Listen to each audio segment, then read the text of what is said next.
सदियों से चली आ रही सतभक्ति की ऐसी धारा, ऋषियों, मुनियों, देवताओं और त्रिदेवों ने भी जिसका भेद ना पाया। भक्ति तो सभी करते हैं,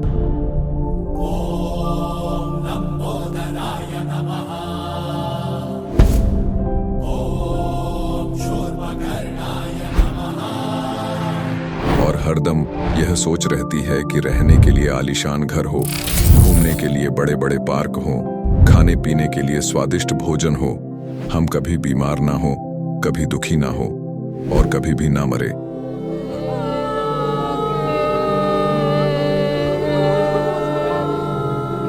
हरदम मौज मस्ती में रहे।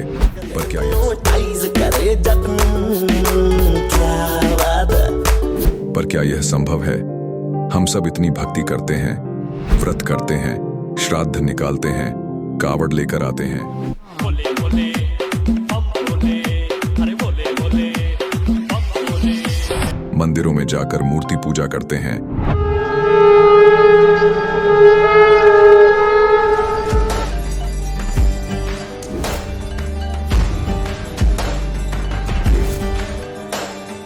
भानुकोटिभास्वरं भवाब्धितारकं परं नीलकण्ठमीप्सितार्थदायकं त्रिलोचनं कालकालमम्बुजाशमक्षशूलमक्षरम्। चर्च में जाकर प्रेयर करते हैं,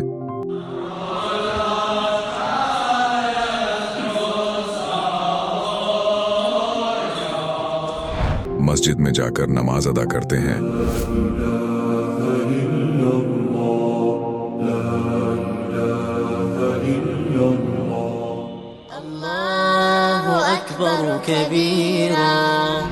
और गुरुद्वारों में जाकर माथा टेकते हैं,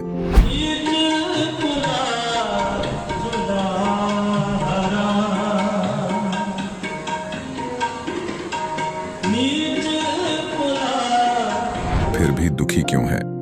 लेकिन क्या आप जानते हैं वो कौन सी भक्ति है? वो भक्ति जिसने मीरा को जहर से बचा लिया, ध्रुव और प्रहलाद की रक्षा की, अंधे को आंखें और बहरे को कान दिए, कोढ़ी को काया दी, दुखियों को सुखी जीवन दिया, मरने वाले को जीवन दान दिया और लाइलाज बीमारियों को दूर किया। जब संत रामपाल जी महाराज जी से दीक्षा ले ली थी, उसके बाद जब उनका कुछ विद इन मंथ कैंसर में राहत मिली। जैसे हम लोग परमात्मा का आदेश आया, हम लोग हॉस्पिटल गए और ऑपरेशन कराया। भगत जी 1 रुपया का भी दवाई माता जी को खाना नहीं पड़ा, और जो डॉक्टर कैंसर है बताते थे, वही डॉक्टर के मुख से हमने ये सुना भगत जी कि ये चमत्कार कैसे हो गया। तो हॉस्पिटल में दिखाया तो कैंसर घोषित कर दिया डॉक्टर ने यहाँ। तो फिर इसके इलाज के लिए घूमे, इलाज भी नहीं हुआ, तो फिर घर पे थक के बैठ गए। कैंसर के लिए जिंदल हॉस्पिटल में रहा, उसके बाद सपड़ा हॉस्पिटल में रहा, उसके बाद जयपुर को दिखाया, उसमें कोई इलाज नहीं हुआ।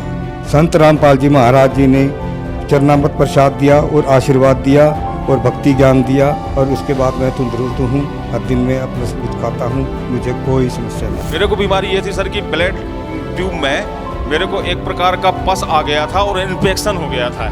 उस इन्फेक्शन को डॉक्टर लोग वो कह रहे थे कि इसमें आपको ऑपरेशन करना पड़ेगा। आश्रम पहुंचने में परमात्मा का नामदान लिया और जो उन्होंने मुझे उपदेश दिया, उस उपदेश देने के बाद उन्होंने आशीर्वाद दिया। आशीर्वाद देने के बाद तत्क्षण में मेरा ये रोग वहीं के वहीं दर्द बिल्कुल ठीक हो गया। भक्ति सभी करते हैं, लेकिन उपरोक्त लाभ सिर्फ सतभक्ति से ही प्राप्त होते हैं। आज भी सतभक्ति करने वाले हजारों लाखों लोगों को शास्त्र अनुसार भक्ति का अद्भुत अनुभव प्राप्त हो रहा है। आइए जानते हैं ऐसे ही लाखों श्रद्धालुओं में से एक सतभक्ति करने वाले इस श्रद्धालु का अनुभव। जी नमस्कार। नमस्कार जी। जी क्या नाम है आपका? जी मेरा नाम रौली कुमारी है। रौली जी आप कहाँ से आए हो? जी मैं बठिंडा पंजाब से आई हूँ। रौली जी, संत रामपाल जी महाराज जी से जुड़ने से पहले आप क्या भक्ति साधनाएं करते थे? जी हम सभी देवी देवताओं की भक्ति करते थे, जो भी हमारे मम्मी पापा करते थे वो हम सभी देवी देवताओं की भक्ति करते थे, और नवरात्र का व्रत भी रखते थे, शिवरात्रि का व्रत भी रखते थे, जन्माष्टमी का व्रत भी रखते थे, और जो भी हमारे घर में जो पूजा होती थी हम वो भक्ति साधना करते थे। क्या किसी संत को आपने अपना गुरु बनाया था? जी हाँ, हमने पहले गुरमीत राम रमी जी को गुरु बनाया, फिर उनकी 1 साल भक्ति की, फिर छोड़ दिया। फिर हमने आसाराम बापू जी को गुरु बनाया, तो उनकी 5 साल हमने भक्ति की, और भक्ति करने के बाद फिर हमें कोई लाभ नहीं हुआ, फिर हमने छोड़ दिया। फिर हमने संत रामपाल जी महाराज को गुरु बनाया। बहन जी, हम आपसे ये जानना चाहते हैं कि संत रामपाल जी महाराज जी से जुड़ने के पीछे क्या कारण रहा? जी, हमें संत रामपाल जी महाराज से नाम लेने का ये कारण था कि हमारे घर में बहुत दुख तकलीफ थे, बहुत ज़्यादा। अगर मैं छोटी सी डिटेल बताना चाहूँगी आपको कि जब मैं बचपन में मैंने कभी सुख नहीं देखा, दुख देखा। जब से ये सुख दुख क्या होती है ये मैंने जानने की जब हमने कोशिश की तो हमने सुख नहीं देखा। बचपन से ऐसा लगा कि भगवान है कि नहीं है, इस दुनिया में भगवान कहाँ है, कैसा है। हम नीले आकाश की तरफ ही देखते रहते थे कि भगवान अगर है तो इतना दुख क्यों है। क्या क्या तकलीफ़ें थी आपको? भगत जी, अगर ये हम देवी देवताओं के सुख दुख जो भी हमें देते हैं, ये लाभ हानि देते हैं, इसका भी यानी कि हमें पता नहीं था, हम जानते नहीं थे। तो हम जैसे भक्ति करते थे, हम जोत जलाते थे। तो सर जी, मेरा जन्म एक पुलिस वाले पिता के घर में हुआ, जो शराब पीना, मीट खाना और जो आना, दोस्तों का घर में आना जाना, हमने कभी यानी कि ये नहीं देखा कि पिता का प्यार क्या होता है। यानी कि हम भगवान के बारे में बताना चाहते कि भगवान के सुख, एक भगवान सुख क्यों नहीं देते।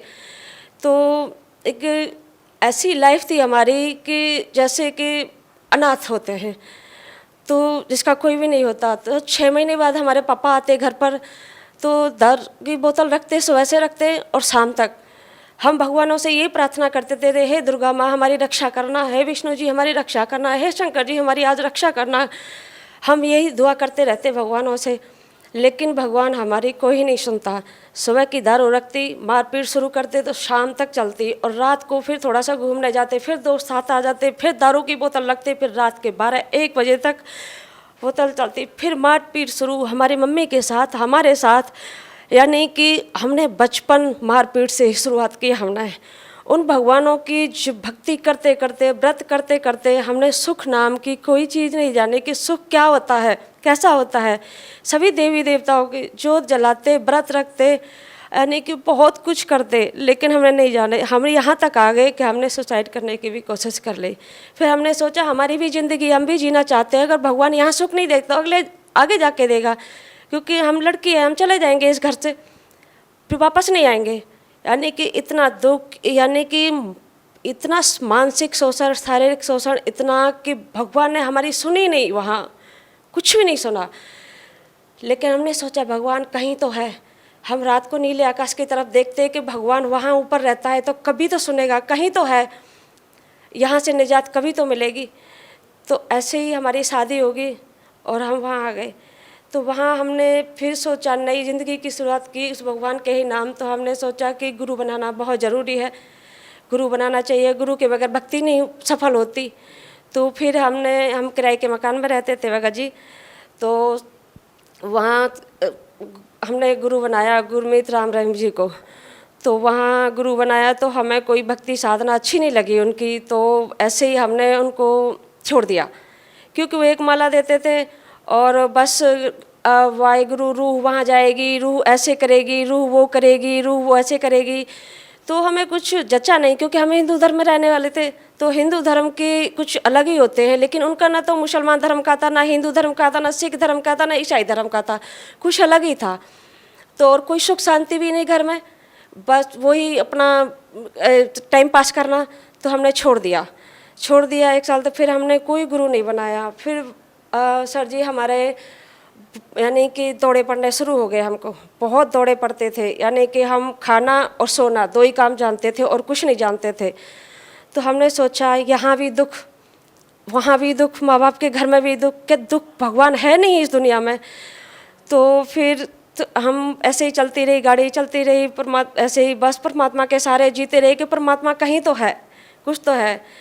फिर हम किसी दोस्त के घर गए हुए थे, तो वहाँ उनके भूत प्रेत बांधा थी। तो वहाँ वो किसी मंदिर में जाते थे, बठिंडा जोगी नगर टिब्बे के पास बालाजी का मंदिर था, वहाँ अमर सिंह चौहान मंदिर का पुजारी था। तो उसने हमको देखा तो उसने कहा कि इस बेटी पर भी भूत प्रेत की बांधा है। तो हमने कहा नहीं नहीं, हमसे तो ऐसे नहीं हो सकता, हमारे पे तो कोई नहीं है, हम तो ठीक है। तो कि नहीं नहीं है, इनके कोई नीले नीले निशान पड़ते होंगे, तुम्हारे शरीर पर है। तो बोले कि हमने सोचा हाँ पड़ते तो हैं, नीले नीले निशान बहुत पड़ते हैं हमारे शरीर पर, तो हम दिखाते भी थे कि ये पता नहीं क्या हो गया है। तो उन्होंने कहा ठीक है, इन मंगलवार को इनको लेकर आना। तो मंगलवार को हम चले गए। तो सर जी मंगलवार को जैसे ही हम गए, तो जैसे कि एक बैल होता है ना जो किसी को मारने के लिए ढूंढता है, ऐसे हम पूरे में, जिसका इतना बेड़ा था, हम पूरे में घूमते रहे। कभी इस दीवार में टक्कर, कभी इस दीवार में टक्कर, कभी इस दीवार में, ऐसा लगे कि लगता है आज हमारा अंतिम दिन है। तो उन्होंने खूब यानी कि हमें पता नहीं क्या किया हमारे ऊपर, हमें बहुत ज़्यादा यानी कि शारीरिक कष्ट हुआ। तो हम घर पर आ गए। तो उन्होंने कहा कि देख ला, मैंने बोला था ना इनके ऊपर प्रेत बांधा है। तो फिर हमने कहा हम क्या करें फिर, कि आप ऐसे करो कि 1-2 मंगलवार इनको लेकर आओ, और बालाजी महाराज ना, मेहंदीपुर के बालाजी महाराज है, सब ठीक कर देंगे। तो हमने कहा ठीक है, हम लेकर आएंगे। तो मेरे भगत जी बोले कि ठीक है लेकर आएंगे। तो लेकर गए। तो भगत जी उन्होंने 2-3 मंगलवार ऐसे ही हमको घुमाया, महीना साल बीत गई। तो मेरे पति है जो, उनको वो बोले कि भाई ये ठीक क्यों नहीं हो रही। तो मंदिर के पुजारी ने कहा कि आप ऐसे करो कि इनको चूरमा चढ़ाओ, चूरमा चढ़ाओ, देसी घी का चूरमा चढ़ाओ, सवा महीने का, तब ये ठीक होंगी। तो हमने कहा भाई घर में खाने के लिए तो घी नहीं है, और सवा महीने का चूरमा चढ़ाएंगे तो ठीक है, अपने कष्ट दूर करने के लिए तो करना ही पड़ेगा। तो फिर घी का चूरमा चढ़ाया काफ़ी सारा, तो उन्होंने बांटा। 1 बार चढ़ाया, 2 बार चढ़ाया। फिर मेरे पतिदेव बोलते हैं कि ये ठीक क्यों नहीं होती भाई, अभी हमने तो चूरमा भी चढ़ा दिया, आपने बोला कि आप ऐसे करो कि चांदी का छत्र चढ़ाओ। तो उन्होंने बहुत ज़्यादा ट्रीटमेंट कराई, तो जाके हम वहाँ भी ठीक नहीं हुए, जो भी हमारी बीमारी थी ठीक नहीं हुई। फिर हमने सोचा कि आशाराम के किसी को गुरु बना लें दोबारा से, तो हम ठीक हो जाएंगे। तो हमने संत आशाराम जी को गुरु बनाया। तो गुरु बनाया, गुरु बनाने के बाद हमने भी वहाँ भी जो भी उन्होंने क्रियाक्रम हमें बताए, हमने बहुत भक्ति की, बहुत भक्ति साधना की, जो भी है। यहाँ तक कि हमारे अखंड ज्योत भी जलती थी, और तुलसी में अलग ज्योत जलाते थे, यानी कि सारा हम करते थे जो भी वो बताते थे। एकादशी का व्रत, वीरवार का व्रत, इतवार का व्रत, अक्षय तृतीया का व्रत, यानी कि सब कुछ करते थे जो भी वो बताते थे। तो उसके बाद भी ठीक नहीं हुई। फिर वो उत्तरायण पर बुलाते थे हमको कि उत्तरायण पर ऐसा करो, अब कभी भी ना सत्संग में आ सको तो ऐसे करो, साल में 1 बार आ जाओ उत्तरायण पे, तो उस सारी आपकी यानी कि जितनी भक्ति बैटरी है वो चार्ज हो जाती है उत्तरायण पर, पर्व पर। तो वहाँ लाखों की संख्या में यानी कि जो भी जितने भगत उनके अनुयायी वहाँ आया करते थे। तो हम भी वहाँ जाते अहमदाबाद। तो फिर घर आके फिर हम वही बीमार रहने लगे। तो हमने कहा कि इतनी भक्ति करने के बावजूद भी हमारी बीमारी नहीं जाती, तो हम क्या करें। फिर धीरे धीरे हमारा मन इन भक्ति से हटने लगा। जो हम 2 घंटे लगाते थे भक्ति में, वहाँ हमारा 1 मिनट भी दिल नहीं लगता। ऐसे लगता कि इस दुनिया में भगवान है ही नहीं, बिल्कुल भी नहीं है भगवान। तो फिर आपको संत रामपाल जी महाराज जी के बारे में कैसे पता चला? मेरा और मेरे हस्बैंड का सर जी झगड़ा चल रहा था। तो इसी टाइम कोई किसी ने बैल बजाई, और वहाँ पर जब जाकर देखा तो कोई ज्ञान गंगा पुस्तक लेकर खड़ा था। तो मेरे पतिदेव ने वो किताब ली, तो लेकर के अंदर बेड पर रखी। हमने भी देखा कि कोई किताब है, तो अंदर रखी। हमने जल्दी से काम किया और उस किताब को पढ़ा। तो पढ़ के हमें ऐसा लगा कि हम तो इन्होंने जो नियम लिखे हैं वो नियम हमें कुछ जचे नहीं। तो मेरे पतिदेव है वो तो गाड़ी पर चले गए, गाड़ी चलाते ट्रक चलाते हैं मेरे पतिदेव, तो वो तो गाड़ी पर चले गए। लेकिन जो हमने पीछे से किताब पढ़ी उसमें जो नियम लिखे होते हैं, जो भी होता है वो हमें कुछ जचे नहीं। क्योंकि हम तो जब बीमार होते हैं 1 हफ्ते के लिए, तो हम रसोई में खाना बनाने भी नहीं जाते। और ये संत रामपाल जी महाराज जी बोलते हैं कि ऐसे भक्ति करो, यानी कि जो भी हो, जो भी हालात हो, उसमें सब हालातों में भक्ति करो। तो हमने वो किताब रख दी, पढ़ी थोड़ी सी, जो नियम पढ़े वो हमने रख दी। तो फिर इतना यानी कि कलेश हमारे घर में हो गया, इतना हो गया भगत जी, मरने की कोशिश की हमने, यानी कि कोशिश क्या की, अपने आप को ख़त्म करने की कोशिश की। फिर हमने दोबारा से फिर उस किताब को पढ़ा, जब हद से बाहर ही हो गया, यानी कि इतना कष्ट कि बहुत ज़्यादा। तो फिर हमने संत रामपाल जी महाराज की दोबारा से किताब को उसको पढ़ा। तो जब पूरी किताब हमने पढ़ा ना, तब हमें कालजाल समझ में आया। तब सारा शुरू से लेके और अंत तक हमें समझ में आया कि हमारे साथ क्या क्या हो रहा था और क्यों हो रहा था और किस दृष्टि से हो रहा था। तो फिर हम संत रामपाल जी महाराज की शरण में गए। वहाँ हमने 10 अगस्त 2014 को नाम लिया। बहन जी, संत रामपाल जी महाराज जी से जुड़ने से पहले आपको बहुत सारी समस्याएं थी। क्या संत रामपाल जी महाराज जी से नाम दीक्षा लेने के बाद उन समस्याओं का समाधान हुआ? हाँ सर जी, निवारण हुआ कि पहले तो हमारी भूत प्रेत की जो बाधा थी वो बिल्कुल ख़त्म हो गई, बिल्कुल भी ख़त्म हो गई। और फिर मुझे क्या ना, जो दौड़े पड़ते थे वो भी ख़त्म हो गए, बिल्कुल, यानी कि एकदम नॉर्मल हो गए सारा कुछ। फिर एक दिन हम ऐसे ही जा रहे थे, नामदान पर जा रहे थे, तो वहाँ से आ रहे थे तो किसी का फ़ोन आ गया। फ़ोन आ गया तो हमारे ऐसे फ़ोन लगा था कान पर। बातों में इतने यानी कि हम वो हो गए कि हमें पता ही नहीं लगा कि आगे लाइन भी क्रॉस करनी है हमको। हाँ, प्लेटफार्म पर लाइन को यानी कि क्रॉसिंग करते हैं तो ऊंचा प्लेटफार्म होता है, तो नीचे से कूद करके हमें पल्ले प्लेटफार्म पर जाना था। तो हम बातें करते करते चले जा रहे थे। तो ऐसे जब हमने वो क्रॉसिंग कर ली, तो क्रॉसिंग करने के बाद हम प्लेटफार्म पर आए, तो प्लेटफार्म पर जैसे नींद से जगते हैं ना, ऐसे जगह कि हमने ऐसे ना तो हम बैठे ना, कैसे क्रॉस कर लिया हमने। परमात्मा ने हमको किस तरीके से क्रॉस कराया। फिर दूसरा हमें लाभ ये दिया सर जी कि हम किसी रिश्तेदारी में गए थे, तो वहाँ बहुत तेज अचानक ही पेट में दर्द था जो कभी नहीं हुआ। तो वहाँ डॉक्टर के पास गए, उन्होंने टीका लगाया, दवाई दिया, नहीं सारा कुछ दिया, तो उन्होंने कहा जाओ ठीक हो जाएगा। लेकिन फिर हम आए रास्ते में, तो फिर हम दूसरी जगह रुके। वहाँ फिर दूसरे दिन हमारे वही हालत शुरू हुई। वहाँ भी डॉक्टर को दिखाया तो उन्होंने कहा दवाई से ठीक होते हैं तो होते हैं, और नहीं तो मेरे बस की बात नहीं है, इनको यहाँ से ले जाओ। फिर हम अपने यहाँ घर पर बठिंडा आ गए, तो यहाँ भी दिखाया, डॉक्टरों को दिखाया, तो यहाँ भी कहते हैं कि पता नहीं लग रहा है इनका कि है क्या चीज़। तो सारी दवाइयाँ हमने उनको दिखाई, कहते दवाई तो सारी ठीक है पर पता नहीं लग रहा है इनका। तो एक आरती हो रही थी, तो आरती होती होती फिर अचानक दर्द उठाया।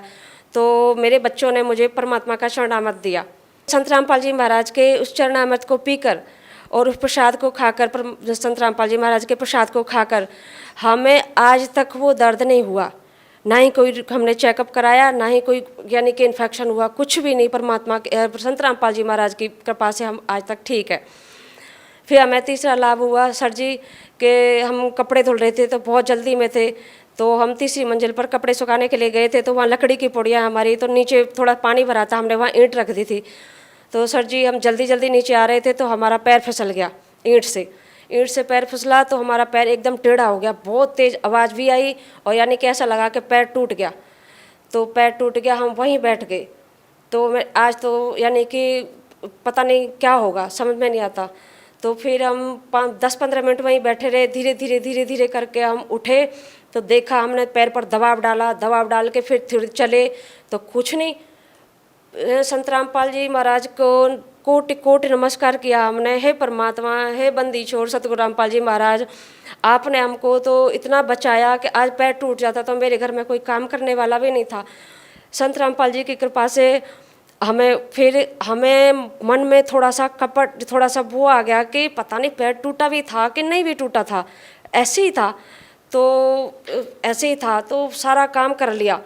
रात को जब हमें जो पाप मन में हमारे आया थोड़ा सा, उसकी वजह से रात को पैर इतना दर्द सर जी कि पूछो मत है, बहुत ज़्यादा दर्द, और पैर सूज कर इतना हो गया। तो मैंने कहा, तो मैंने अपने पतिदेव को बताया। तो हमने सुबह अपने हस्बैंड को बताया कि मेरे ऐसे ऐसे बात हो गई थी और ऐसे यानी कि पैर ऐसे हो गया। तो कहते तुमने दिन में तो सारा काम कर रही थी। तो हमने कहा कि सारा परमात्मा ने यानी कि संत रामपाल जी महाराज ने हमें बचा तो लिया था, लेकिन हमारे मन में थोड़ा सा पाप आ गया था कि शायद पैर टूटा भी है कि नहीं टूटा। तो वो बोले कि फिर भुगतो। तो हमें इतना रोए, हम संत रामपाल जी महाराज के सामने इतना रोए कि हे गुरुदेव हमें ठीक कर दो, ए गुरुदेव हमें ठीक कर दो। तो गुरुदेव को यानी कि दया आई, टूटा पैर हमारा परमात्मा ने हमें जोड़ दिया। यानी कि इतना वो किया परमात्मा ने हमें हमारे साथ कि हम बता नहीं सकते। जो पैर हमारा था इतना हो चुका था कि हम सोच रहे थे आजीवन हम बेकार हो गए पैर से, और हमें परमात्मा अब हमें क्षमा नहीं करेंगे जो हमारे मन में पाप आया है। लेकिन परमात्मा ने, संत रामपाल जी महाराज ने हम पे दया की और हमारा टूटा पैर फिर से ठीक कर दिया। कोई दवाई नहीं खाई, कोई कुछ भी नहीं खाया, और परमात्मा ने ऐसी रजा की हम पे, संत रामपाल जी महाराज जी ने, कि हमारा टूटा पैर ठीक कर दिया। बहन जी, जैसा कि आपने बताया कि पहले आपको भूत प्रेत की बाधा थी जिससे आप बहुत परेशान थे। इस समस्या का समाधान के लिए आप डेरा सच्चा सौदा भी गए, आसाराम बापू के पास भी गए।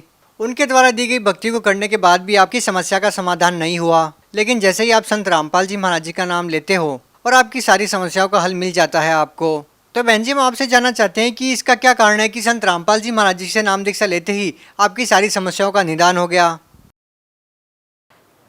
सबसे कारण ये है सर जी कि संत रामपाल जी महाराज का जो हमने ज्ञान सुना, जो पढ़ा, हमने ज्ञान सुना तो नहीं था, लेकिन हमने जो ज्ञान गंगा पुस्तक पढ़ी संत रामपाल जी महाराज जी की, तो उस ज्ञान गंगा पुस्तक में हमें सब गुरु, धर्म गुरुओं से भिन्न भिन्न, यानी कि सबसे अलग ज्ञान पाया।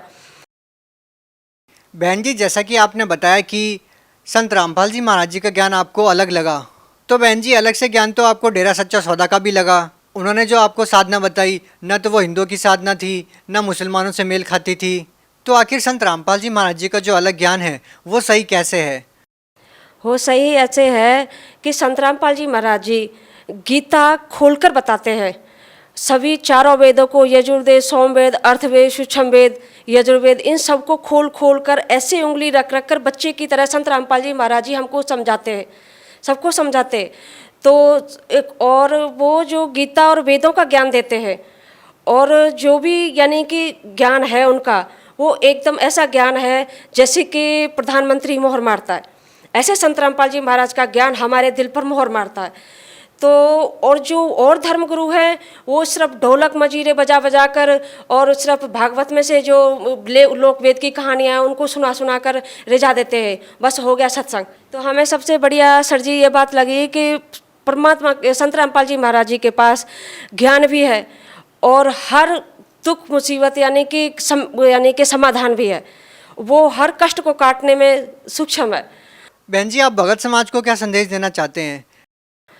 सर जी, भगत समाज को संदेश तो नहीं, मैं तो जी प्रार्थना कर सकती हूँ कि जो भी यहाँ कालजाल में सभी आत्माएं भटकी हुई है परमात्मा प्राप्ति के लिए, तो इस पृथ्वी पर परमात्मा स्वयं आए हुए हैं। तो यानी कि संत रामपाल जी महाराज इस पृथ्वी पर आए हुए हैं और संत रामपाल जी महाराज के सत्संग भी चले हुए हैं, जगह जगह ज्ञान गंगा के प्रचार भी हो रहे हैं। तो आप यानी कि परमात्मा से नामदान लो और संत रामपाल जी महाराज जी से नामदान लो और अपना कल्याण कराओ। जी बहुत बहुत धन्यवाद। सच्चा है। अब जगत गुरु तत्वदर्शी संत रामपाल जी महाराज जी के सत्संग के माध्यम से उस अद्वितीय आध्यात्मिक ज्ञान के बारे में जानते हैं जिसके माध्यम से आप भी प्राप्त कर सकते हैं ऐसे आध्यात्मिक, मानसिक और भौतिक सुख जो अभी तक आपने सिर्फ मीराबाई, ध्रुव, प्रहलाद जैसे कुछ ही भक्तों की जीवन कथा में सुने होंगे। अब सुनिए तत्वदर्शी संत के संग शास्त्र अनुकूल भक्ति सत्संग, ऐसा अद्वितीय आध्यात्मिक ज्ञान जिसका है सर्वधर्मों के पवित्र शास्त्रों में प्रमाण। ऐसे परमात्मा अपने बच्चों के लिए कहीं जाकर प्रकट हो जाते थे, हाथ में एक तारा ले लेते थे, सुरीली आवाज में गाते अपनी अमृतवाणी बोला करते थे जो हमारी आत्मा की खुराक है। उस आवाज को सुनकर सब आसपास के इकट्ठे हो जाते थे। परमात्मा उनको वाणी के माध्यम से ऐसी मार्मिक बातें सुनाते थे, उनसे चिपक जाती थी वो कोयल के बच्चे और उनसे उपदेश लेते थे।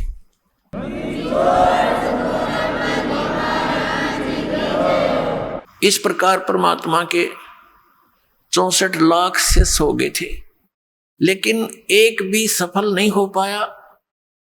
कारण यही था कि हमने उनको संत माना, गुरु माना और ऐसे ऐसी लीलाएं की, इतने सुख दिए उनको, जो भी उनकी शरण में आया आशीर्वाद से ठीक। फिर कुछ मंत्र दे दिए, ये जाप करो, जो ओरिजिनल मंत्र जो 5 मंत्र होते हैं वो मंत्र, ये निरंकार ओंकार ये नहीं है, वो दूसरे मंत्र हैं, ये दिया करते थे कि जाप करो। तो उससे हमें दोबारा चार्ज करके उस स्वयं परमात्मा, तो उस समय और हमारे दुखों को दूर करके जो उनके संपर्क में आए, इतना सुख हो उस घर में जिसमें भगवान का उपदेश चला जा रहा, आशीर्वाद मिल जाए, तो सब आसपास के लोग चकित होने लगे कुछ दिनों में, 10-5 वर्ष में, कि ये कैसे तुम्हारी इतनी बरकत होगी, कैसे तुम सुखी होगे। वो पूछने लगे, हमारे गुरु जी की कृपा है। तो ऐसे देखा देखी लाखों 64 लाख शिष्य परमात्मा के हो गए। और इतना सुख हो गया सबको, क्योंकि वो परमात्मा सुखदाई है, वो सुख का सागर है, वो हमारा पिता है, वो हमारे प्रारब्ध का भी नाश कर सकता है। और बाकी जितने भी संत महात्मा हैं उनका इतिहास देख लो, उनका अनुभव और उनके विचार सुन लो, पढ़ लो। वो कहते हैं कि प्रारब्ध में कोई परिवर्तन नहीं हो सकता, प्रारब्ध में लिखे हुए पाप कर्म दंड को तो भोग कर ही समाप्त करना पड़ता। फिर बाढ़ में जाओ इसी भक्ति जिसमें आपत्ति टूटनी है वह टूटे जावे और उसमें कोई बचाव नहीं हो, फिर क्या भक्ति की आवश्यकता। इसलिए नास्तिक होते जा रहा समाज। और फिर उस पूर्ति को जो भगवान की भक्ति से हमारी होनी थी, हम 2 नंबर का काम करके, रिश्वत लेके, मिलावट करके ऐसे पूर्ति चाहिए हमने, वो दूने पाप इकट्ठे हो गए। एक बार तो धनी होता दिखे, फिर बिरान माटी, दुर्गति, बीमारी, पता नहीं कितनी आपदाएं इंसान पर आ जाती है। तो वहीं का वहीं फिर खड़े हो गया करके, भगवान से दूर भी हो गए, राहत भी नहीं मिली। तो भक्ति की विधि की कमजोरी थी। परमात्मा पूर्ण ब्रह्म की सत साधना ना मिलने से, जो पाप नाशक है उसकी शरण ना मिलने से, हमने जो हमारे पाप नाश नहीं कर सकता, उन भगवानों को पाप नाशक जान के लोक वेद के आधार से स्वीकार कर रखा था। ये मूल कारण था। अब हम उस ज्ञान को ग्रहण करेंगे जो हमारे सदग्रंथों में विद्यमान है। तो प्रसंग चल रहा है, परमात्मा कहते हैं कि पीछे लग गया जाऊं था लोक वेद के साथ, रास्ते में सतगुरु मिल गए और दीपक दे दिया हाथ। अब कबीर परमात्मा ने इस दास को मेरे पूज्य गुरुदेव के माध्यम से ये तत्व ज्ञान रूपी दीपक मुझे दे दिया। अब उस रोशनी में, उस टॉर्च में ये दास आप भी उसी ठीक रास्ते से जा रहा है, और जो दास पर विश्वास करते हैं उनको भी वो टॉर्च दे देता हूं जो मालिक ने मुझे दे रखी है। और आप भी फिर उसी टॉर्च को देख देख कर चलोगे, भटकोगे नहीं मार्ग को। अब जब हमारी आंखें बनेगी, अंधा तो कहीं भी कोई भ्रमित कर सकता उसको। तो पहले दास चाहता कि आपकी आंखें बनाऊं, इनको आंखों की रोशनी लाऊं, यानी तत्व ज्ञान रूपी ये ज्ञान आपको दूं और ये चश्मा समझो, और मोतियाबिंद का ऑपरेशन करूं। ये बरवाला आश्रम में ही केवल ये मोतियाबिंद का ऑपरेशन है ज्ञान का, न विश्व में कहीं पर भी ज्ञान नाम की चीज नहीं। ये सत्य मालूम। थोड़ा सा दास ने एक प्रश्न बोला था, एक शब्द कहा था कि इन शंकराचार्यों को और हमारे हिंदू धर्म के गुरु मंडलेश्वरों को ज्ञान कहाँ से होगा, जिनको ये भगवान संपूर्ण परमात्मा मानते हैं, नारायण मानते हैं, अजरो अमर मानते हैं, इनको ज्ञान नहीं अध्यात्म मार्ग का। तो पुण्यात्मा, ये एक 10वां 11वां अजूबा है जो ये बात कहनी कि ब्रह्मा विष्णु महेश ने ज्ञान नहीं अध्यात्म मार्ग का। लेकिन आज परमात्मा के बच्चे शिक्षित हो गए, नहीं तो पहला लठबाज लो मेरी गेला, और वो कर भी दिया था न क्रोथा कांड। यही कारण था दास ये सच्चाई का था नकली आचार्यों की। यह दुकानें बंद होने के कागार पा गई थी, ने सोचा रोला रला दे बात, दुनिया को बदनाम कर दो रामपाल को। कहीं ये सच्चाई जनता तक पहुंच गई तो तुम्हें धिक्कारेंगे और तुमसे भाग जाएंगे, तुम फिर कहां से चंदा मांग कर लाओगे। तो वो क्रोथा कांड करा दिया। लेकिन वह लीला थी दाता की, अपनी समर्थता दिखाई, आज सच्चाई ऊपर आई और पूरा विश्व धिक्कारेगा उन दुष्ट लोगों को जिन्होंने इतना दूर कर दिया समाज को, जो बहुत पहले हमारे पास आकर कल्याण कराना था। ये उनका दुर्भाग्य था इस जनता का, जिनको ऐसे दुष्ट लोग मिले, जिन्होंने मीडिया ने भी उनका सहयोग दे दिया। मीडिया की ये काम होता है, गंदी वस्तुओं को, गंदे विचारों को जनता में भर रहा है मीडिया, चाहे टीवी है, चाहे पत्र है, समाचार पत्र है। ना कोई भक्ति मार्ग, ना कोई सच्चाई का आधार। तो इस तरह हमें इन अज्ञान और इस पाप से परिपूर्ण कर दिया। अब इस तत्व ज्ञान से और इस अध्यात्म ज्ञान से हमारे अंदर पुण्य बनेंगे। जहां जहां भी ये टीवी पे भी विचार जाते हैं, कबीर साहब दास बोल रहा है कबीर परमात्मा की अमृतवाणी, तो जहां जहां जिसके कानों में पशु पक्षियों पर भी पड़ेंगे उनमें भी असर करेंगे। ये सत्कर मान लेना, ये परमात्मा की वाणी है।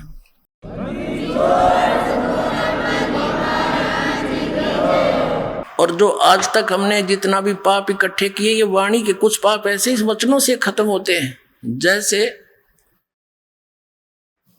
पुराने समय में कुछ तो वैद्य लोग अपनी दवाइयों से इलाज करते थे, सर्प दंश का, सर्प काटे का, और कुछ ऐसे मंत्र बोलकर सिद्धि प्राप्त सिद्ध कर लेते थे मंत्रों को, वेद मंत्रों को, जो सर्प के विष को खत्म कर देता था मंत्र बोल बोल के, वाणी उच्चारण कर करके।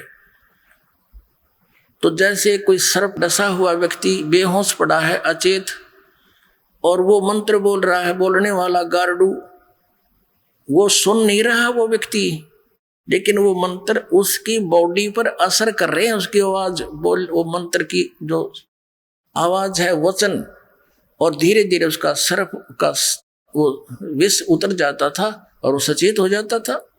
तो ऐसे पुण्यात्माओं, ये अमृत वाणी परमात्मा कबीर जी द्वारा दिया गया जो तत्व ज्ञान है, ये सब सिद्ध वाणी है। लेकिन ये आम व्यक्ति के माध्यम से बोली गई तो उससे तो फिर वो असर करेंगी नहीं, क्योंकि कोई भी जैसे सिरंज है और सिरंज डिफेक्टिव है, उसमें स्वयं ही कुछ और डंगा है और उसके माध्यम से दवाई व काम ना करे, रिएक्शन और करेगी। तो परम संत जो उसका अधिकारी, उसके माध्यम से फिर वही वचन, वही औषधि बोली दी जाएगी कानों के माध्यम से, तो वो तुरंत असर करेगी। और जो नहीं सुन सकता, नहीं समझ सकते, पशु पक्षियों पर भी ये उस गारडू के मंत्र की तरह काम करेगी। और जैसे अब टीवी पर चल रहा है ये प्रोग्राम, जनता को सभा गया ये सच्चाई, क्योंकि समझदार बुद्धिमान व्यक्ति है। आज कोई बालक नहीं, कोई इसको ढूंढना में बलो दे। अब तो दूध के जले हुए फूक मार मार कर पीवेंगे इस लस्सी को भी। तो दास चाहता है कि अच्छी तरह समझें, खूब ध्यान से सुने, 100 बार सुने, और फिर नाम लेना हो, आते कल्याण हो जाएगा, असमंजस में ना रहे। तो ये जो ज्ञान है, अब इस मीडिया का काम ये चाहिए था कि इस ज्ञान को पूरे विश्व में फैलावे, और इसका असर होगा सब प्राणियों पे, और जो इसमें सहयोग देता उसको भी पुण्य होता है। अरे नकरा सारा उल्टा काम कर्म फोड़ दिया, अपने अपने भाग बिगाड़े और जनता को भगवान से दूर करने के ये महापापी हो गए। अब दास की प्रार्थना है कि पीछे हुआ सो हुआ, अब तो समाज जागना चाहिए, और एक दिन आवेगा, याद रख लेना। इस परमात्मा के दास जो बोल रहा है भगवान की वाणी, इसके अतिरिक्त कोई सत्संग टीवी पर नहीं रहेगा, ये याद रख लेना इस बात को।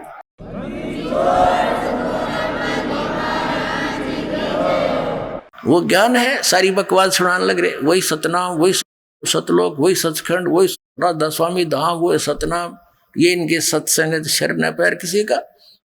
और ये जो हमारे गुरु, धर्म गुरु सुनाते हैं, सारा गीता जी के विपरीत ज्ञान, वेदों और पुराणों के विपरीत ज्ञान देते हैं। इन्हें कौन सुना करेगा? ये ऐसे बकवादों को जो इन हमारे अंदर ठोक रखी थी, हमें मूर्ख बना रखा था, कोई नहीं सुनेगा। तो एक दिन ऐसा आएगा केवल यही सत्संग विश्व में, और यही ज्ञान, और एक भगवान कबीर साहब ही रहेगा। ये भगवान का आदेश समझ लो। और पूरे विश्व में सतयुग जैसा माहौल होगा, अब होगा। ये जय गुरुदेव मथुरा वाला, उस राधा स्वामी वाले ही विचारों को, शिवदयाल जी वाले विचारों को नई बोतल में डालकर जय गुरुदेव बनाकर धर गया, और सन 1950 से सत्संग कर रहा है। और अब इनकी मृत्यु हुई अभी इस मई के महीने में, उस श्री तुलसीदास जय गुरुदेव पंथ के प्रवर्तक की। और ये कहा करता था कि जय गुरुदेव सतयुग आओगा, हमारा जन्म भी ना होया था। हम जब थोड़े बहुत होश में आए, जब द्वारों पर लिखा देखा करते जय गुरुदेव सतयुग आओगा, जय गुरुदेव सतयुग आओगा। वहां भी बड़ी अच्छी बात, सतयुग आओगा, हमारा सही टाइम पर जन्म हो गया। अब कलयुग तो और आ गया, पर सतयुग आसपास दिखा नहीं हमने। कलयुग और आ गया, बल्कि उससे बढ़ गया। वो पुण्यात्मा थे, बहुत पुण्यात्मा थे, पिछले जन्म के भक्ति से परिपूर्ण थे, लेकिन आगे जैसे कोई बैटरी चार्ज होती है पहले की, इन्वर्टर भी, उस इन्वर्टर की बैटरी चार्ज है, चाहे उस पर चार्जर भी नहीं लगा रहा, कनेक्शन कट रखा है, तो भी वो अपना काम करती है, पंखा भी चलता है, ट्यूब भी जगती है, और ऐसे लगता है बिल्कुल ठीक है। आगे चार्जर न होने से एक कदम सब सुविधाएं बंद हो जाती हैं, वो फिर फटफट करके बंद हो जाता है। तो ये पुण्यात्मा थे। शिवदयाल जी राधा स्वामी पंथ के प्रवर्तक को परम धनी मान के इसका फंस गए, उसी परंपरा से जुड़े हुए थे, क्योंकि यह स्वयं इनके वचन में शक्ति थी, पिछले पुण्यकर्मी प्राणी थे, उनसे भी अधिक थोड़े ही समय में जनता को अपने पीछे लगा लिया, महात्मा बुद्ध की तरह। और पुण्यात्माओं, सत्कर्म मान लेना, ये राधा स्वामी पंथ, धन धन सदगुरु पंथ, सच्चा सौदा पंथ, और ये बालयोगेश्वर पंथ और ये निरंकारी पंथ, ये सारे काल प्रेरित पंथ है, और इनके द्वारा बताई गई साधना बिल्कुल यूजलेस है, इसका कोई लाभ नहीं, क्योंकि ये शास्त्र अनुकूल नहीं। तो पुण्यकर्मी प्राणी अपने आप पिछले संस्कारों से थोड़ा बहुत लाभ हो रहा था, जैसे दास बता रहा था, और इन्हीं को श्रेय मिल रहा था कुछ। अगर ये भक्ति स्टार्ट ना होती, दाता हम पर दया नहीं करते, तो वो चीन जैसा हाल भारत में हो जाना था, और 50-100 वर्ष के बाद, ये गारंटीड बात समझे।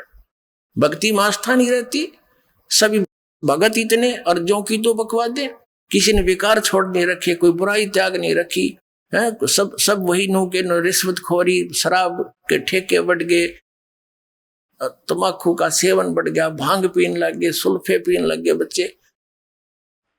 अब इस ज्ञान से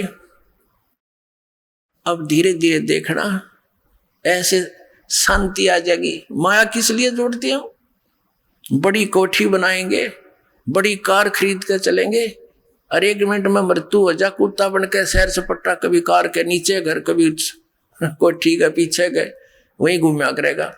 तो जो कार्य हमने करना चाहिए था वो भूल रहे थे हम, अब उसको करेंगे, और उसके करने से ये सुख जो भौतिक है, ये तो बिना मांगे आपके चरणों में पड़ी रहा करेंगे। ये परम पिता का वचन समझ लेना, कबीर भगवान का।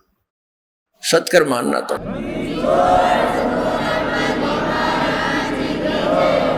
कारण क्या है कि आप जब दुखी होते हो, आपका प्रारब्ध में पुण्य नहीं रहे, और प्रारब्ध में पाप शुरू हो गए, पापों का नाश आप भोग कर करना ही मानते रहे। अब परमात्मा कबीर जी का ये मंत्र इतना स्ट्रॉन्ग है, इससे वो प्रारब्ध के पाप नाश हो जाएंगे, सुख हो गया। पैर में कांटा लगा हुआ है, अब इन लोगों का तो ऐसा विधान था जैसे किसी के पैर में कांटा लगा है, और वो कहता है कि जी मुझे पैर में दुख हो रहा है।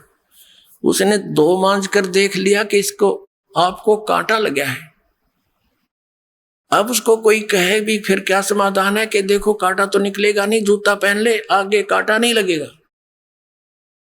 अब कांटा लगे पैर में, जूता पहना नहीं जा सकता, वो तो कांटा निकले और फिर जूता पहने, और इस डर से पहनेगा कहीं फिर ना कांटा लग जा। तो पुण्यात्माओं, इस सतलोक आश्रम में कबीर परमात्मा आपके प्रारब्ध कर्म में लगे हुए उन पाप कर्म रूपी कांटों को निकालेगा, और फिर राम नाम का जूता देगा आपको। आप इस डर से नहीं उतारोगे हे भगवान, कहीं फिर ना दुख, फिर आपत्ति ना आ जाए। तो फिर दास जो आपको मर्यादा बताओगा कि ये हानि करेंगी, तो आप कैसे कर दोगे उनको? आप सपने में भी ना करो उस गलती को जिससे इतने पीड़, इतनी आपत्ति आपके आ गई थी। तो इस कारण से आप, हमारा समाज एकदम मानव समाज बुराइयों से ऐसे बहुत दूर हो जाएगा। अब हमारा माहौल खराब हो गया, सब जगह कोई ड्रिंक कर रहा है, कोई बीड़ी सिगरेट पी रहा है, कोई सिनेमा देख रहा है, कोई बकवाद कर रहा है। तो हमारे बच्चे फिर उनके सराउंडिंग रहते हैं, तो वो सारे ऐसी बुराई करके अब हमारी बहुसंख्या हो जाएगी बुराइयों से दूर रहने वालों की। तो हमारे संग में आएगा, उनको भी हम ना भाई यहाँ नहीं पीना, जब मैं हाथ नहीं लगाऊंगा, हमारे घर में भी मत पीना, हमें हानि हो जाएगी। तो वो भी लज्जा आएगी उनको। एक भगत कह रहा था जी, मैं तो इस मेरे भतीजे ने भगत बना दिया। बोला कैसे? कि मेरे छोटे भाई का लड़का, मुझे बहुत प्रेम उसमें, और वह कहीं नौकरी करता था, साल भर के बाद आया मैंने उसको प्यार से अपने लगा उठाया गोदी से, तो मेरे मुंह से बीड़ी की बदबू आ रही थी।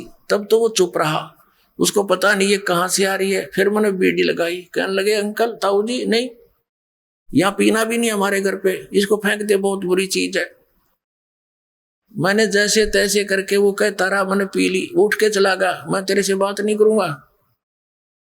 अब वो ऐसे ही करता रहा। कई बार मन में शर्म आने लगी कि छोटा सा बालक और ये ढूके या बुरी चीज और मैं पीऊं। उन्होंने बोला मन वह फेंकनी पड़ी, नाम तो लिया और बाद में, पर उसके कहने से बुराई छोड़नी पड़ी। तो पुण्यात्मा ऐसी स्थिति आएगी, अब तो एक दूसरे ने बुराई का लगा रहे हैं, न पीले पीले के फर्क पड़ा, ला एक गुट्टी ला ले हैं, और फिर ना भाई खबरदार इसका हाथ ना लगे, दूर हमारे पास ना पीना, मेरे सिर में चढ़ जाती है। और सचमुच ऐसा ही होगा आपके कुछ दिनों। तो इस पूरे विश्व में ये बहुत जल्दी हटेगी, सब दुखी हैं। ये कोई खान पीन की चीज है, मांस शराब और ये बकवास बीड़ी, एक तम्बाकू हुक्का पीने वाला व्यक्ति, एक सिगरेट वाला हुक्का पीता है, धुआं छोड़ता, पूरे घर के वातावरण में घोल देता उसको। तो वो उसका पिया हुआ उसके बच्चे भी पिए, उसके सांसों द्वारा अंदर जा, उसकी पत्नी बच्चे बहन भाई सब, वो सब का नाश कर रहा है।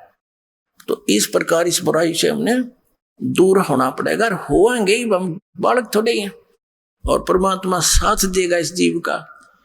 नहीं, जीव के बस का नहीं, बुराई छोड़ दे, मालिक का सहयोग भी आपके साथ रहेगा।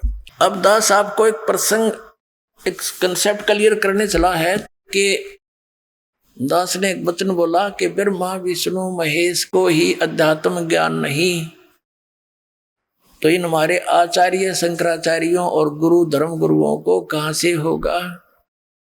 अपने आत्माओं, हम इन अपने धर्म गुरुओं से पूछा करते थे कि ब्रह्मा विष्णु महेश ये इनके कोई माता पिता हैं, ये कहा करते तो अजन्मा है। कुछ एक तो ये कहा करते ब्रह्मा की तो मृत्यु होती है, उसका तो सीमा का समय है, लेकिन शंकर जी और विष्णु जी ये अजर व अमर है, अविनाशी तत्व।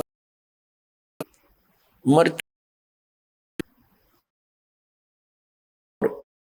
फिर कोई इनसे ब्रह्मा विष्णु महेश किसकी भक्ति,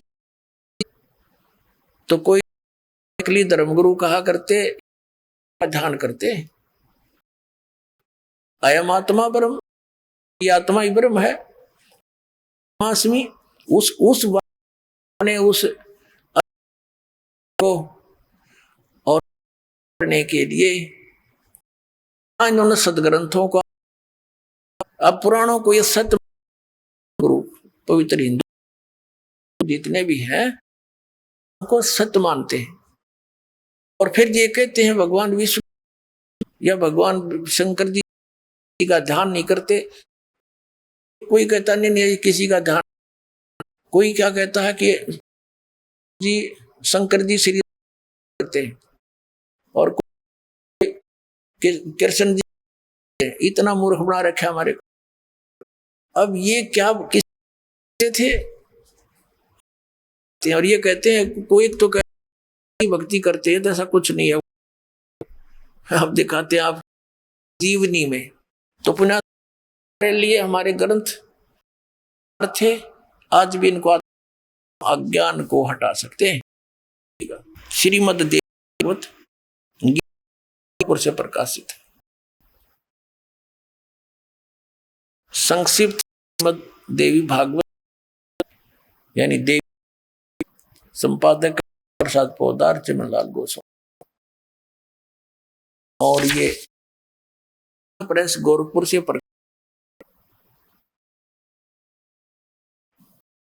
मुद्रित है। मुद्रक गीता गोरखपुर गोविंद उन कार्यालय कोलकाता संस्थान, ये इनके फोन और नंबर है।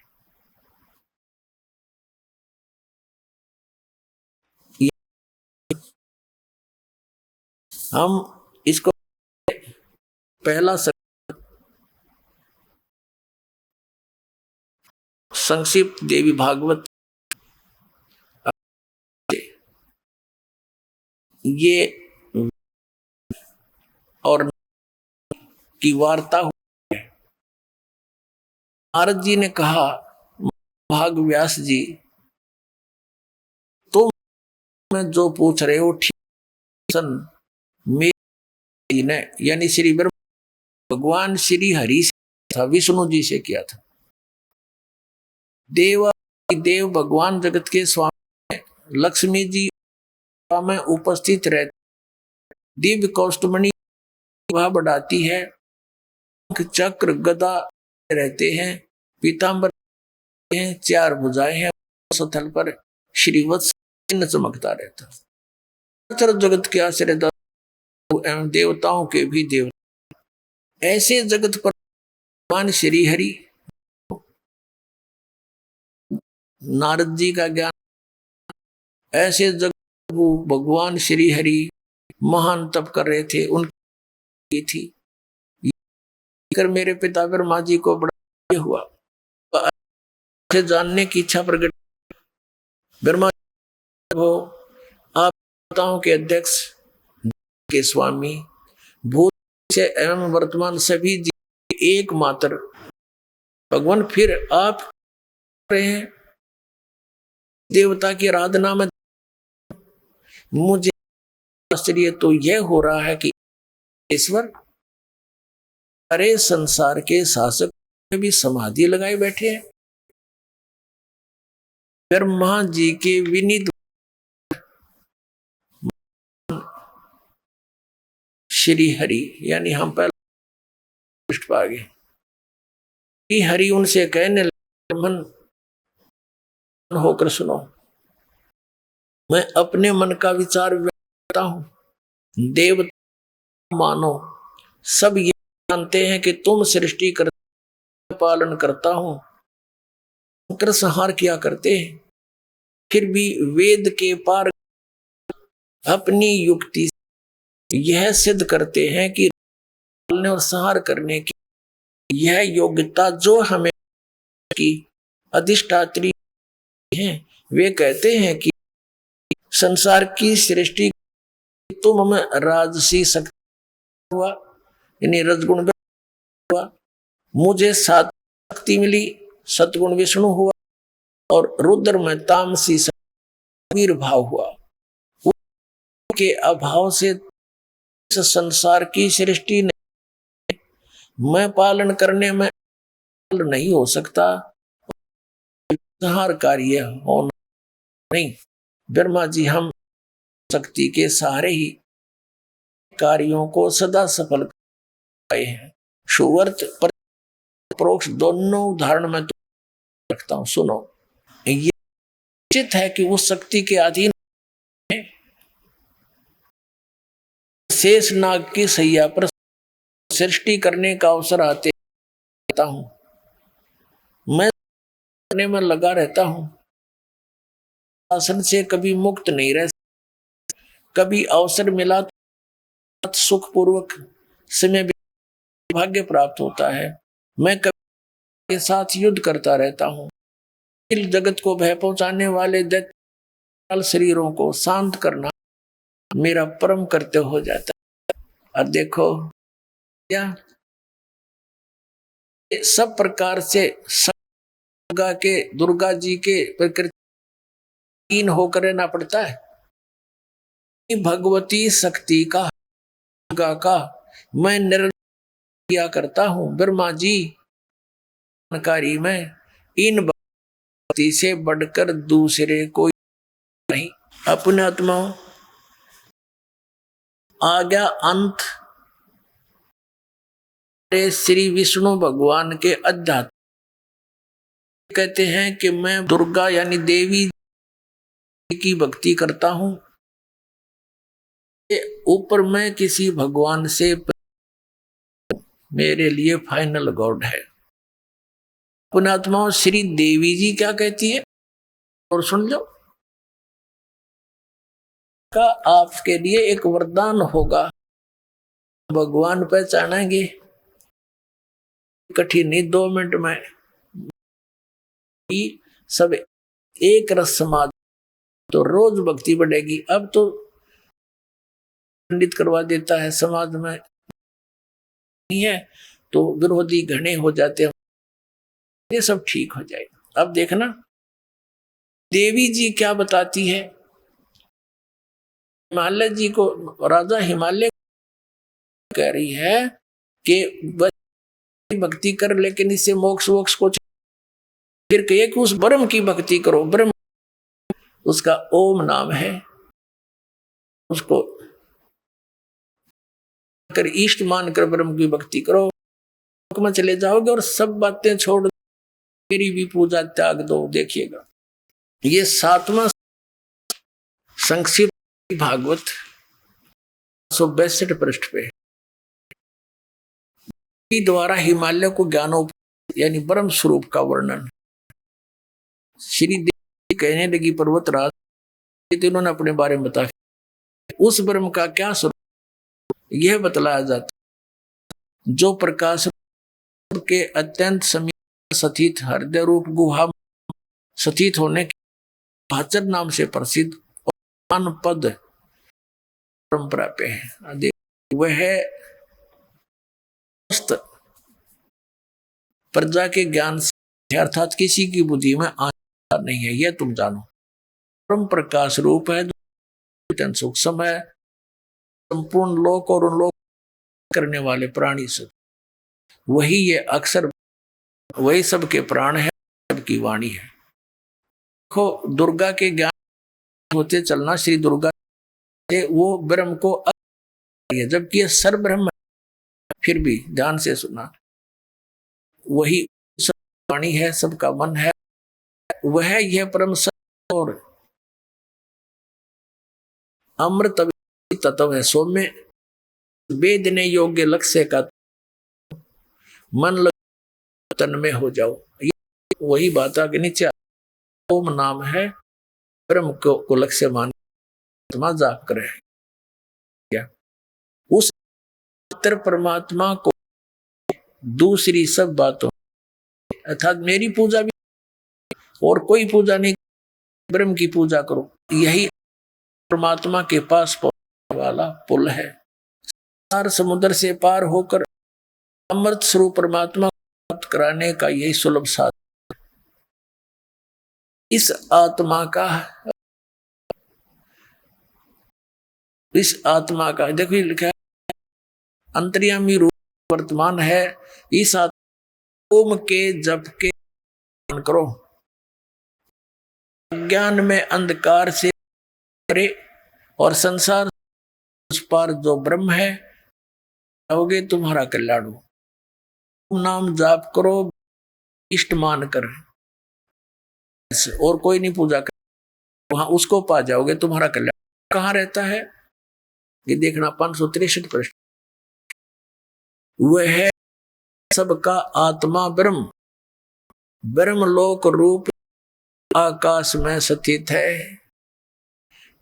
हो गया ये ब्रह्म लोक में, और ओम नाम का जाप करो जाओगे उसके पास। दिया अभी आपने सुने श्री संत रामपाल जी महाराज के प्रवचन। आइए अब सुनते हैं उन भक्तों के अनुभव जिन रामपाल जी महाराज के प्रमाणित ज्ञान से दीक्षा लेकर अनेकों। नमस्कार, क्या नाम है जी आपका? सुभद्रा साहू है। मैं छत्तीसगढ़ से हूँ, टापारा ग्राम रोहरा से। संत रामपाल जी महाराज से नाम दीक्षा आपने कब ली? मैं ली हूँ सर। संत रामपाल जी महाराज आप क्या भक्ति साधनाएं किया करती थी? मैं पूजा करती थी और मैं अपने गांव में सभी देवी देवता के वाले लोग कबीर पंथ थे, फिर भी उन लोग पूजा करते थे, सभी रखे थे। और मैं ना शादी हुआ तब मैं बोली कि चलो मैं कबीर पंथ को मानूंगी, ऐसे करके तो उन लोग तो सभी देवी देवता को पूजा कर रहे थे। एकदम बहुत दुख हुई, मैं बहुत दुखी हो गई। देवी देवता को एक परमात्मा का करना चाहिए। मैं वहाँ भी थी तो मेरे को अच्छा देवी देवता को पूजा करने के लिए मैं एक घर वाले लोग माँ बाप लोग भी वही करते थे। यहाँ आई तो यहाँ सभी देवी देवता का पूजा करते थे। रामपाल जी महाराज की शरण में आप कैसे? सर जी मेरे को बच्चा नहीं हो रहा था, तो फिर मैं गांव में थी, मैं बोली कि चलो यहाँ नहीं रहेंगे, वहाँ रहेंगे, भाटापारा में रहेंगे, वहीं आप वहीं रहेंगे, आना जाना करते हो रहेंगे, ऐसे करके। तो फिर यहाँ आने के बाद एक महेंद्र साहू करके भाटापारा में है, तो को पूरा पढ़ लिए हैं, तो वो न यहाँ एक दूसरे बहन को लेके गई, तकलीफ था, उसको हाथ पैर में दर्द था, कि चलो यहाँ कोई है वो कुछ जानते हैं, तो वो बता रहे थे कि ये ज्ञान गंगा पुस्तक ना जो भी प्रॉब्लम है वो मालिक ऐसे करके। तो मैं वहाँ जाके बैठी, इतना रोना, मैं बहुत रोना, आप क्यों रो रहे हो बहन? फिर मैं बोली मेरे को बच्चा नहीं हुआ है, मैं खाऊं ऐसे करके, पता नहीं मैं यहाँ, तो मेरे को रोना आ गया ऐसे करके। आप लोग कितने परिवार हो? मैं बोल हस्बैंड और मैं यहाँ आई हूँ, 3 भाई ऐसे करके। तो ठीक है आप ये ज्ञान पढ़ना। फिर मैं तक पढ़ना चालू कर दी। नाम दीक्षा नहीं ली थी, मैं बोली ठीक है भैया मैं नाम दीक्षा लूँगी, मेरे को था कि बच्चा आए ऐसे करके, तो नहीं ली थी, मैं पुस्तक पढ़ना चालू कर दी। फिर रुक गया मेरा बेटा होने, मैं नहीं ली थी नाम दीक्षा, तो मेरे को वो लाभ हुआ, लास्ट महीने में डिलीवरी के ख़त्म हो गया। मैं उस समय नाम दीक्षा पुस्तक बस पढ़ी थी, कुछ दवाई, फिर परमात्मा ने मेरे को नॉर्मल डिलीवरी।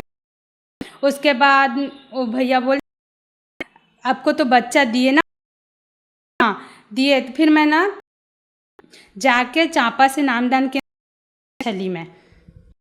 संत से नाम दीक्षा लेने के बाद आप फिर उसके बाद मेरे को फिर बेटा हुआ, और मैं कोई दवाई नहीं खाई हूँ, मैं नहीं खाऊंगी रास्ते में हूँ करके मैं फिर चालू कर दी। मेरे को नाम दीक्षा मिली, वो ना क्या बोलते हैं 2019 में ना दिवस के दिन मेरे बेटा हुआ। फिर उसके बाद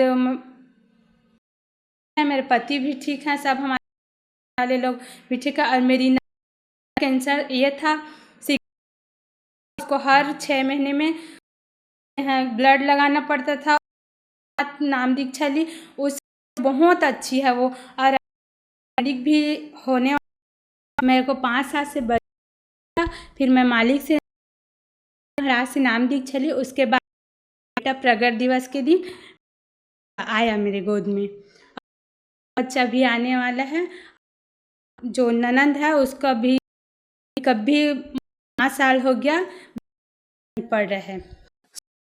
महाराज की शरण में आने के लाभ मिले, तो जो दर्शक आज आप खास करके महिलाएं उनके लिए कहेंगी? मैं सब सर अपने भाई लोग बहन लोग को बोल कि मालिक संत नाम दीक्षा ले और अपना आत्मा, और जितना डॉक्टर फेंक रहे हैं अन्य झाड़ फूक के पास दे रहे हैं, उससे अच्छा अपना भक्ति करे और परिवार अच्छा रहे। डॉक्टर देते हैं तांत्रिक के पास, उससे भक्ति करें और अपना कल्याण कराएं। जी महाराज से नाम दीक्षा कैसे ले सकते? जो चलते हैं सत्संग और नीचे दिए रहते हैं फोन करके भी, और जिला में तो नामदान केंद्र के नाम दीक्षा लिए आप। धन्यवाद जी।